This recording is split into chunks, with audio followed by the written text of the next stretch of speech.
అక్క వాళ్ళ చిన్నమ్మ కొడుకుని అయితే మరి వచ్చినప్పుడు 2 మాటలు మాట్లాడాలి అన్నప్పుడు మరి దైవజనులుగా నేను సికింద్రాబాద్లో సేవ చేస్తూ ఉంటాను. మరి కొన్ని మాటలు మరి దేవుని యొక్క పేరిట నేను మాట్లాడాలనుకుంటున్నాను. చదువుతున్నాం. ఎఫెసీయులకు రాసిన పత్రిక అధ్యాయము 10వ వచనం చదువుగా విన్నాం.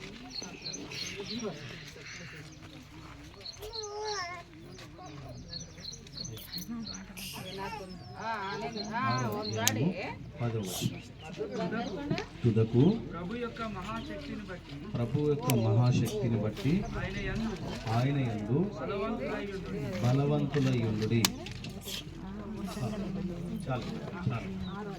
తుదకు ప్రభు యొక్క మహాశక్తిని బట్టి వాక్యం మనకు సెలవిస్తుంది, బలవంతులై ఉండుడి.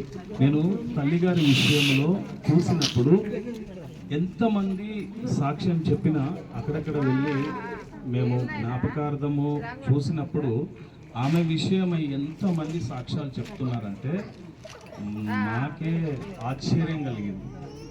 కారణం ఏంటంటే మేము జీవితంలో చిన్నవారమై ఉన్నా ఆ తల్లి విషయంలో ఎంతమంది సాక్ష్యం చెప్తున్నారు. వాక్యము ఎంత ఉందో అంతకు ఆ సాక్ష్యము ఆ తల్లిగారి జీవితంలో ఉన్నది.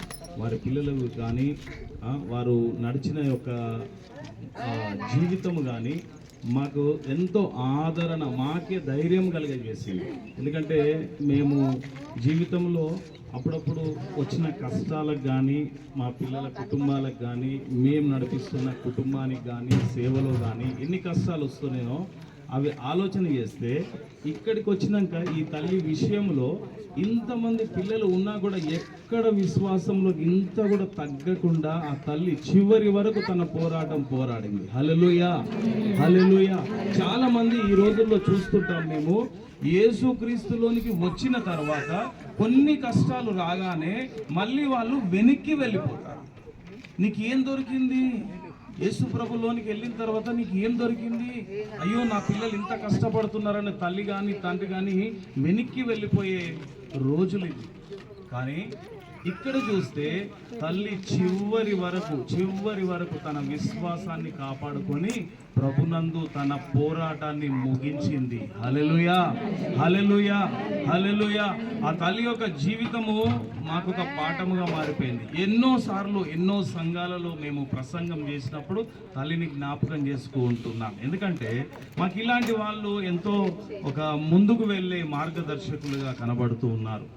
అందుకోసము ఈ వాక్యం అంటుంది, మీరు బలవంతులై ఉండి, అంటే మనకేదో బాడీ పెద్దగా వచ్చి బలంగా ఉండే అవసరం లేదండి.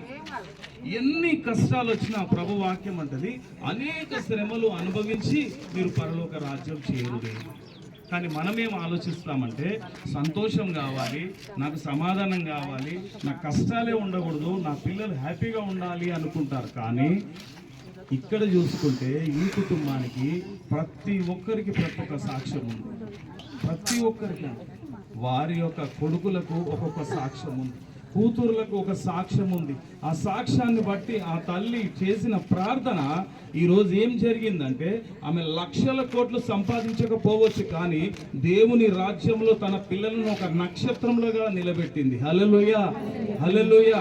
ఎందుకు ఈ మాట చెబుతున్నానంటే బలవంతుడై ఉండండి అని వాక్యం చెబుతున్న ప్రకారంగా ఆమె శరీర రీతిగా బలహీనురాలు అయినప్పటికీ ప్రార్థనలో బలవంతురాలుగా ఆమె బ్రతికింది. హల్లెలూయా. తన భర్త విషయంలో కూడా ఎంత బాధ పెట్టినా ఆమె ప్రార్థన చేసుకుంటూ వెళ్ళింది తప్ప ఇక మీదట నేను విన్న మాట, ఇక మీదట వేరే ఆలోచనే లేదు.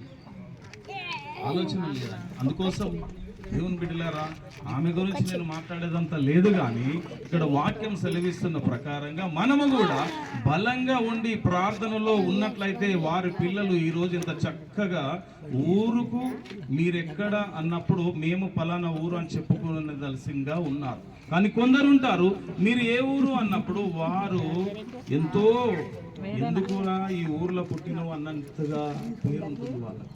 అలాంటి వారి గురించి మనకు అవసరం లేదు. కానీ తల్లి తండ్రి అన్న పిల్లలు ఎంత చక్కగా ఈరోజు ఇక్కడ జ్ఞాపకార్థం పెట్టి మనందరినీ పిలిచి హృదయపూర్వకంగా వాళ్ళు పిలిచినందుకు చాలా సంతోషం వేసింది.